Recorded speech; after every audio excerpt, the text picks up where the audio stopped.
Hey guys, and welcome to the channel. Today we are in a surprisingly sunny UK. Yeah. That's why we're sitting out here enjoying some of the sunlight. The main thing is I'm sitting here with Jim from Fermentis, and we're going to be chatting to him about a few questions that could possibly help you in your next brew day. So Jim, we've got a few questions over here. Let's just start it off with this one. What is the number one reason fermentation stalls? I would say underpitching or low temperature. Okay. All right, so in that underpitching, low temperature, that's all about just a little bit of knowledge on the yeast that you're using. Yep. All right. So, look at what the recommendations are. Yeah. Pitch to those recommendations. You'll have a temperature window. Yeah. So, that's very important to try and stay in that. Yeah.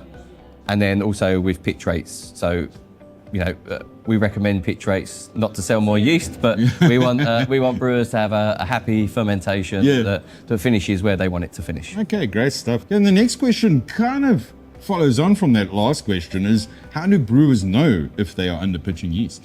So, following on from that, one of the main things would be slow, sluggish fermentations, stalled fermentations, not hitting your final gravity. Yeah. They're all indications that, fermentation has got stuck. Again, going back, those two reasons, underpitching or to lower temperature. Okay. And they can tell that fermentation is stuck by taking gravity readings along the way, pretty much? Yeah, you want to see a nice consistent drop off with your gravities over a period of time. So, if you start to see that curve flattening before you want it to or before you expected it to, then it's a kind of a good indication that that your fermentation is slowing or stuck. Also, if you're using if you're doing it at a homebrew scale, you may have a bubbler, so you'll be able to see the bubbles coming. Okay. And pitch rates, again, that's written on pretty much all the packets and on the all of it's printed on all packets. We've got a wealth of information on the website. Yeah. We also have an app that's available on Apple and Android. Okay. So that's got so many resources for brewers, everything from fermentation tools, calculators, yeast recommendations for beer styles. Yeah. So that's a really good resource for brewers to use. So the next question I want to ask is, why does fermentation temperature matter as much for the flavour? Yeast is very sensitive to temperature.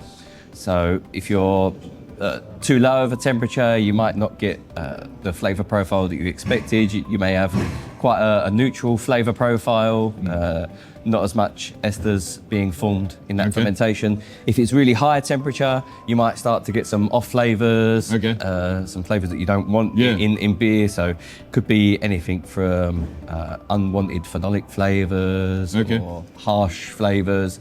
So, the temperature during fermentation plays a massive part of flavour creation, and particularly if you're using some expensive hops, you want those hops to shine. Make sure that they so making sure that you're in the parameters of the temperature is really important. And then there's other beer styles like wheat beer, for instance, where with a wheat beer yeast, the higher the temperature goes, you might get more clove, spicy notes, more phenols. At lower temperature, you might get more fruity flavours and things like that. All right, so playing around with temperature is going to really impact the end product. And again, with lager styles of beer, if you ferment a lager at a really high temperature, or if your cooling equipment breaks or the temperature suddenly rises, you can get lots of off flavours because lagers are inherently quite subtly flavoured. But again, at a really low temperature, when people drop their phones, it puts you right off. At low temperatures, you'll get less ester production in a lager, so you might be able to let the malt shine through or the subtle hop flavours shine through. So playing around with temperature, yeah, it's good. So the next question I've got here is, what is one simple way brewers can improve yeast health? Improving yeast health. We'll start with some myth busting that people that make active dried yeast don't want brewers to reuse yeast.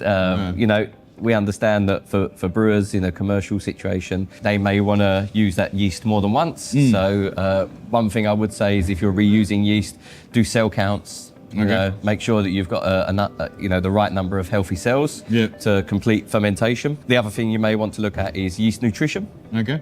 So we offer yeast nutrition that can just help the yeast stay healthy.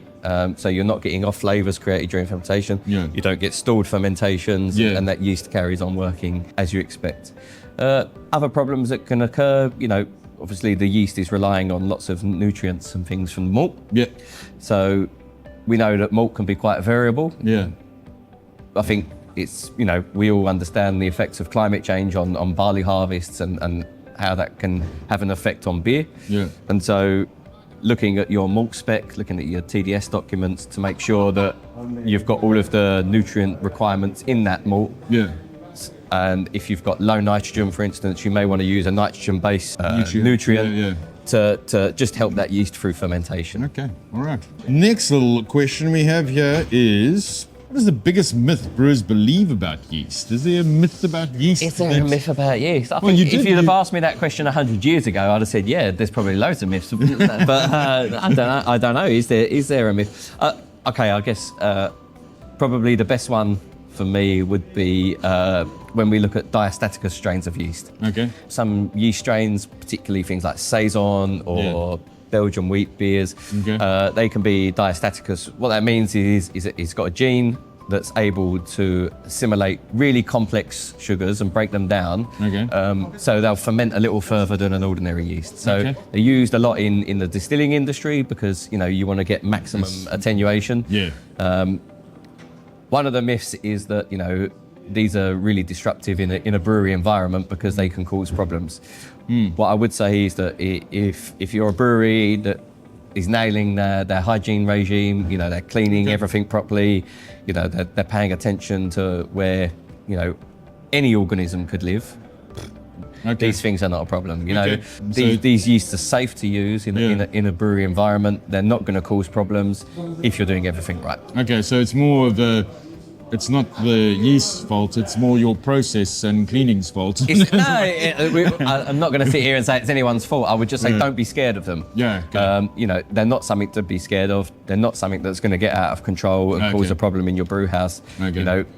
Thousands of brewers all over the world use multiple strains of yeast, and some of those yeasts might be diastaticus strains of yeast. There could be a risk attached to it. Yeah. But to be honest with you, we've been selling WBO6 for over 20 years now, and we don't see regular problems. Yeah. Okay. I don't think I've ever seen a problem with it. Yeah. So I think using diastaticus strains of yeast in a brew house is scary. Is the biggest myth. Okay. The last question I got here is, how can brewers improve fermentation consistency batch to batch? Making sure that you've got consistency on raw materials, consistency on temperature, consistency on pitch rate and cell count, consistency on nutrients available to that yeast.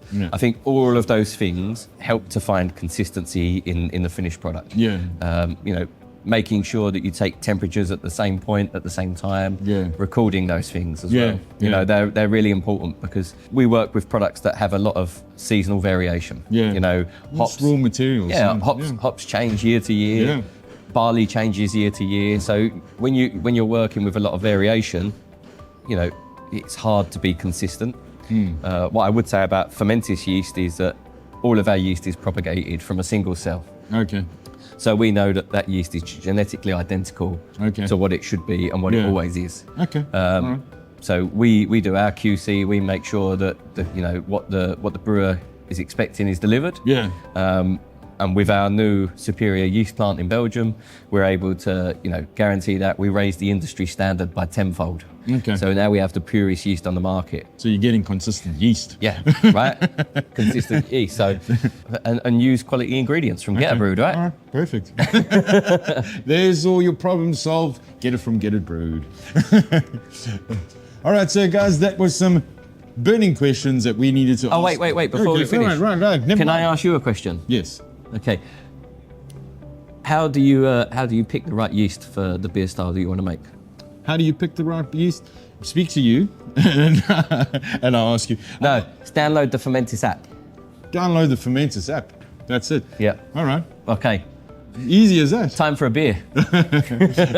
So guys, that was some burning questions that we had to ask the Fermentis guys about yeast health, and general yeast questions that we had.